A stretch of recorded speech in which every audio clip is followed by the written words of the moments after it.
नमस्कार, आप देख रहे हैं हल्ला बोल। आपके साथ मैं हूं अंजना। आइए काका, आइए, आ जाइए, धीरे धीरे ही आ जाइए। बंधक बना लिया है। बहुत गंभीर ये खबर है क्योंकि इसका फिर दूरगामी परिणाम होंगे। एक तो अमेरिका के लिए अब और दबाव बनेगा कि वो कैसी बात कर रहा है यार गंडबैल, कि वो हर हाल में ईरान से इस युद्ध में जीते। दूसरी तरफ इन 66 अमेरिकियों की जिंदगियों को भी बचाने का एक तरीका मतलब निकालना होगा अमेरिका को, क्योंकि आप जानते हैं कि अमेरिका जैसे देश में किस तरह के दबाव का सामना होगा। 66 अमेरिकियों को बंधक बनाने की बात है। और मुझे पहले खबर आई थी कि 18 पुलिसकर्मी घायल हुए हैं, लेकिन अब कुल मिलाकर 83 यानी 45 पुलिसकर्मी प्लस 18 83 पुलिसकर्मी 63 पुलिसकर्मी अलग अलग। तो ग्रेविटी कहाँ गई इसमें? ग्रेविटी कहीं मौजूदा है, ऐसी कोई चीज नहीं होती है।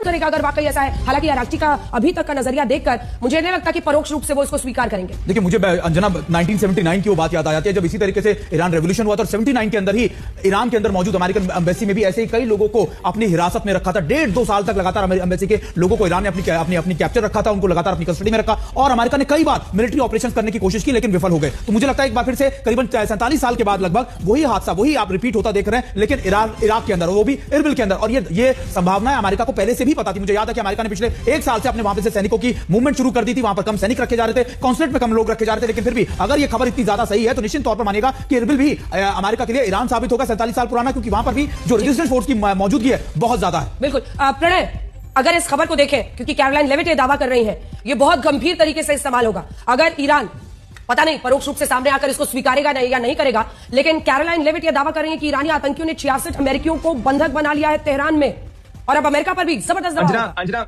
अंजना मैं एक चीज स्पष्ट कर दूं, 1979 के बाद से तेहरान के अंदर अमेरिका का दूतावास ही नहीं है। और 1979 की उस घटना का कैरोलाइन लेविट जिक्र कर रही थी कि किस तरीके से अमेरिका को आतंकित किया गया था, अमेरिकी दूतावास पर हमला किया गया था, और उसके बाद उन्हें वहां कैनेडियन हाई कमीशन में और स्विस एम्बेसी के अंदर शरण लेनी पड़ी थी। तेहरान में अभी भी अमेरिका का जो कुछ कामकाज है वो स्विस एम्बेसी के जरिए चलता है। उस एपिक फ्यूरी किया गया था, बार बार डोनाल्ड ट्रंप भी इसका जिक्र करते रहे। वो उस ऐतिहासिक घटना का जिक्र कर रही थी कि हमेशा बीते 40-45 सालों के दौरान हमेशा ईरान जो है death to America, death to Israel कहता रहा। कितनी एंटी अमेरिका हेट्रेड है ईरान की इस सत्ता में, और किस तरीके से अमेरिका को वहां परेशान किया गया, अमेरिकी राजनयिकों को। और आज भी तेहरान के अंदर अमेरिका का वो दूतावास एक म्यूजियम बना के रखा गया है, जहां पर जिस तरीके के हालात में वो छोड़ के निकले थे उसको एक म्यूजियम की तरह डेवलप करके रखा गया है। तो अपने दर्शकों को एक बार फिर से बता दें, हमें खेद है, ये खबर गलत तरीके से इंटरप्रेट करके आपको दिखा दी गई है।